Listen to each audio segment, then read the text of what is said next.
ঘুম থেকে উঠে চোখ খুললেই কোনটা করি আর কোনটা না করি এটাই আমার হয়, জানো তো। যেহেতু একা মানুষকে সব কিছুই করতে হয়, সেটাই হয় যে কোন কাজটা করব আর কোন কাজটা না করব। তা সকালবেলা উঠে সকালের সমস্ত কাজ করে নিয়েছি, নিয়ে আমার শরীরটা একদমই ভালো লাগছে না, আজকে শরীরটা ভীষণ খারাপ।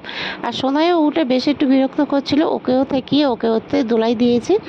দিয়ে আমি এই যে একটু ব্রাশ করে নেব, আজকে ভীষণ খিদে পাচ্ছে, কালকে রাতে আমার খাওয়া হয়নি। তা ব্রাশ করতে করতে ভালো লাগছিল না, একটু এই দিকে এলাম, ঘরের পিছন দিকে এলাম।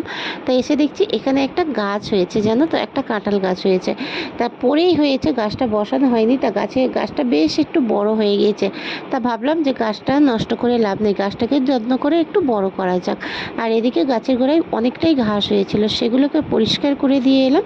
দিয়ে কালকের রাতে এই যে তোমাদের দাদাভাই বিরিয়ানি এনেছিল, যেহেতু ওটা হচ্ছে বাবুর জন্য, এটা গরম করে দিচ্ছি, বিরিয়ানিটা ও খাবে। কেননা কালকের রাতে অনেকটা রাতে তোমাদের দাদাভাই বাড়িতে এসেছে। আর এদিকে আমি বসে গিয়েছি পান্তা নিয়ে। এই যে দেখো, আর অনেকগুলো ভাত বেশি হয়েছে, জানো তো। আর যেহেতু এতগুলো পান্তা কেনা চাল, আমরা তো মধ্যবিত্ত ঘরে, নষ্ট করলে আমাদের হবে না। কেননা আমাদের তো আর সেরকম হাইফাই ব্যাপার নয়, মধ্যবিত্ত ঘরে কোনো কিছু নষ্ট করতে গেলেই অনেকটাই গায়ে লাগে, আমার তো ভীষণ গায়ে লাগে। তা সেই জন্য ভাবলাম, এমনিতে পান্তা কেউ খেতে চায় না, বাবুও খায় না, আর হচ্ছে ওর বাবাও খায় না, আমিও খাই না। আর আমি পান্তা খেলে ভীষণ জল টান পাই, জানো তো। কিন্তু আজকেরই খাচ্ছি এই কারণেই যে পান্তাগুলো নষ্ট করব। আর তার থেকে বড় কথা হচ্ছে, শুনেছি নাকি পান্তা খেলে হচ্ছে বুকের দুধ বেশ ভালো হয়, সেই জন্য পান্তা নিয়ে বসে গিয়েছি। আর এদিকে একটা পাড়ায় মাছ ব্যাপারী এসেছিলো, তোমাদের দাদাভাই বলেছে আমি বাজারে যাব না, সেই জন্য মাছ ব্যাপারী এসছে। ভাবলাম যে এখান থেকে একটু মাছ কিনে নেওয়া যাক, কেন আমাদের বাজার কাছাকাছি, কিন্তু আমি তো বাজারে যাই না এখন। আর এই যে পাড়াইতে এলো, এই 2-3 দিন হলো ব্যাপারীটা আসছে। আর যেহেতু আমাদের বাড়িটা একদমই রোডের গায়ে, সেই জন্য হচ্ছে মানে অসুবিধা হয় না, কোনো ব্যাপারই আসে না বাড়ির ধারে, বাজার কাছাকাছি তো, ওই জন্য। কিন্তু এই একটা নতুন ব্যাপারই আসছে দেখে আমি একটু মাছ নিলাম। কোনো মাছই ছিল না, এই সিলভার কাপ আর হচ্ছে ফিতে মাছ ছিল। তা ফিতে মাছটা যেহেতু নোনা মাছ, আমি খাবো না, খেলে সোনাইয়ের শরীর খারাপ হবে, সেই জন্য হচ্ছে ওটা তোমাদের দাদাভাই খেতে ভীষণ পছন্দ করে, তাই আমি নিয়ে নিলাম। আর এদিকে সিলভার কাপটা নিলাম, সিলভার কাপ মাছ এমনি কেউ খেতে চায় না, তোমাদের দাদাভাই তো একদমই খায় না।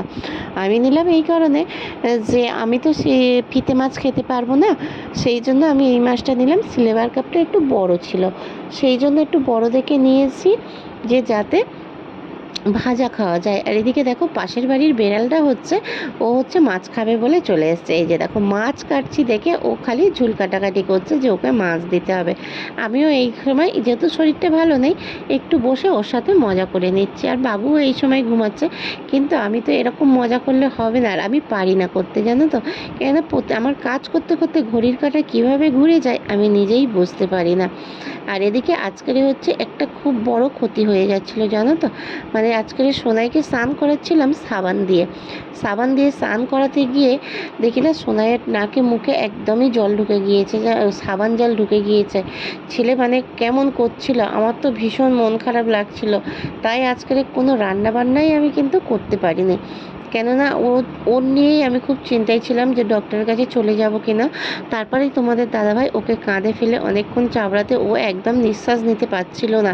আমার তো মানে দম বন্ধ হয়ে আসছিল ওর দেখে, আমি যে কি ভুলটা করে ফেলেছি মানে আমি নিজেও বুঝতে পারি না। কেননা আজকের ফার্স্ট টাইমই ওর গায়েতে সাবান দেওয়া হলো, আজকের ফার্স্ট টাইম ওর গায়ে আমি আর তোমাদের দাদাভাই স্নান করাচ্ছিলাম, যেহেতু আমি একা ওকে স্নান করাতে পারি না।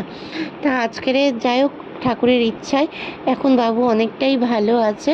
আর আমি তো অনেকটাই চিন্তায় পড়ে গিয়েছিলাম যে কি করব, মানে কি করব আর কি না করব। যেহেতু বাবু এখন অনেকটাই ছোট, ও নামে বড় দেখতে, কিন্তু হচ্ছে ওর বয়সটা অনেকটাই কম। ওর এখন বয়সটা হচ্ছে 1 মাস 12 দিন।